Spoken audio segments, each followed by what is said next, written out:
Druskininkų Lions moterų klubas penktadienį geros valios druskininkiečius ir kitų miestų gyventojus sukvietė į prieš adventinį labdaros vakarą po angelo sparnais, kurio metu surinktos lėšos atiteks 2 mažųjų druskininkiečių, 3 metukų Gusto, sergančio reta genetinė liga oksaloze ir laukiančio inkstų bei kepenų persodinimo operacijos užsienyje, ir 6 Livijos, sergančios ūmia limfoblastinė prebė leukemija gydymui. Daugiau apie renginį reportaže. Jau mažiau nei mėnuo liko iki šventų kalėdų. O kad kalėdų džiaugsmas aplankytų ir tuos mūsų bendruomenės narius, kuriems šiandien labiausiai reikia pagalbos, Druskininkų Lions moterų klubas ėmėsi iniciatyvos ir penktadienį miesto bendruomenės sukvietė į prieš adventinį labdaros vakarą po angelo sparnais. Sužinojusios, kad druskininkuose yra 2 sunkiai sergantys vaikai, kurių gydymas labai brangiai kainuoja, moterys nusprendė padėti šeimoms surinkti taip reikalingų pinigėlių. Vaikai tikrai labai sergantys ir mes suprantam, kad jie labai reikalingi mūsų visų pagalbos. O tokie renginiai iš tikrųjų Lions klubų visame pasaulyje yra organizuojami būtent prieš Kalėdas. Tada, kada visi laukia tų Kalėdų, laukia švenčių, laukia dovanų, laukia kažkokio gerumo. Tai turbūt tas gerumas ir labai reikalingas sergantiesiems.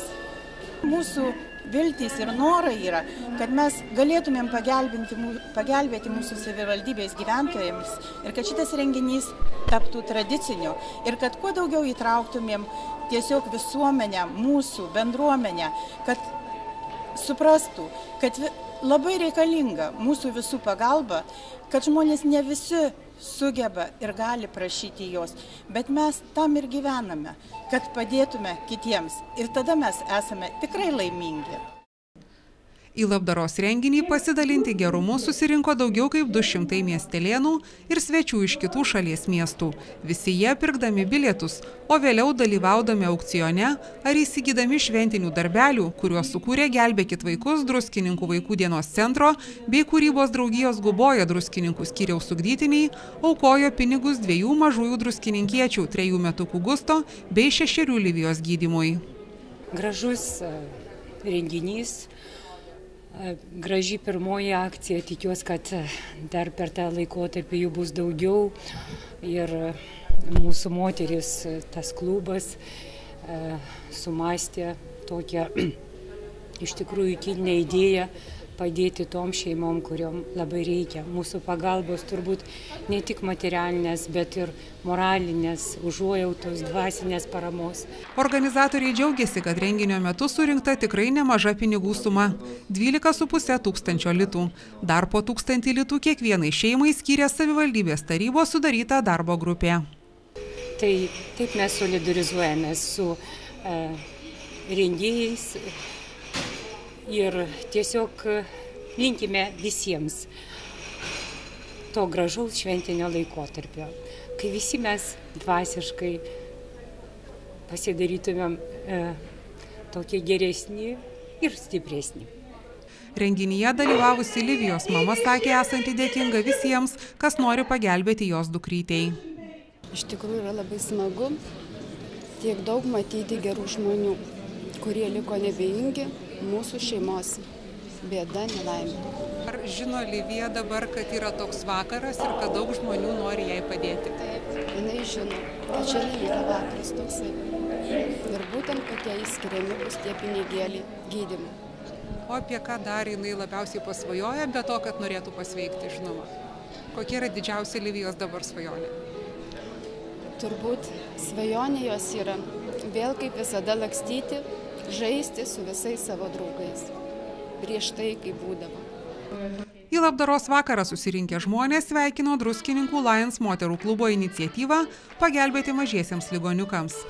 Tai padeda žmogui būti geresniam, pasidalinti su kitais ir tai labai gerai nuteikia prieš tokias šeimyninės šventės. Mes visi pasijuntam lyg viena šeima. Tai gyvio pareiga, priesaika padėti žmogui, ne tik tai sveikatai, bet ir visom negandom, visom neviltim Tai čia pareiga. Ar supranti, koks yra šiandien renginys ir kodėl tas renginys yra svarbus? Taip, nes mes aukosim vaikam. Tiesiog, kai mes grosim ir bus už tą grojimą, jeigu gražiai aišku sugrosim pinigus įdės į dėžutę. Šitiems vaikams yra pagalba labai būtininga, nes jie serga sunkiom ligom. Jiem reikia būtinai paaukoti, kad jie galėtų išgyventi panašiai. Ar tu pats aukotum, jeigu turėtum pinigėlių daug? Taip, aukočiau, kiek turėčiau. Kalėdos ateina kiekvieną šeimą, į kiekvieną širdį ir pasidalinti pats tą, ką turi pasidalinti ir su kitais tiem, kam labiausiai reikia. Kadangi Kalėdos yra stebuklų metas ir visi laukia stebuklų, tai labai malonu, kad atsiranda žmonių, kurie nori stebuklą padaryti kitiems ir pagelbėti. Ir manau, tas yra labai puiku ir visiems reikia prisidėti ir džiaugtis tuo. Tai jau tradiciniu tampa šis renginys, prieš adventinis, prieš kalėdinis ir gal tik šiek tiek jau tie posakiai pasenę, kad gerumo niekada nebus per daug, bet aš tvirtai tikiu, kad tokia dvasia, tokie renginiai išties yra labai reikalingi ir prasmingi. Todėl stengiamės kiekvienais metais padalyvauti panašiuose renginiuose. Labdaringo vakaro metu tikrai netrūko gerų emocijų. Renginių jaukumo suteikė ir jaunųjų druskininkiečių koncertas. Gitaromis grojo Rokas ir Dovydas, fleita ir akordeonu Livija ir Erikas. Šokiu džiugino šokių studijos rock šokėjai. O į pakilios nuotaikos sūkurį įsuko geriausia Lietuvoje čigonų šou grupė Sarė Roma.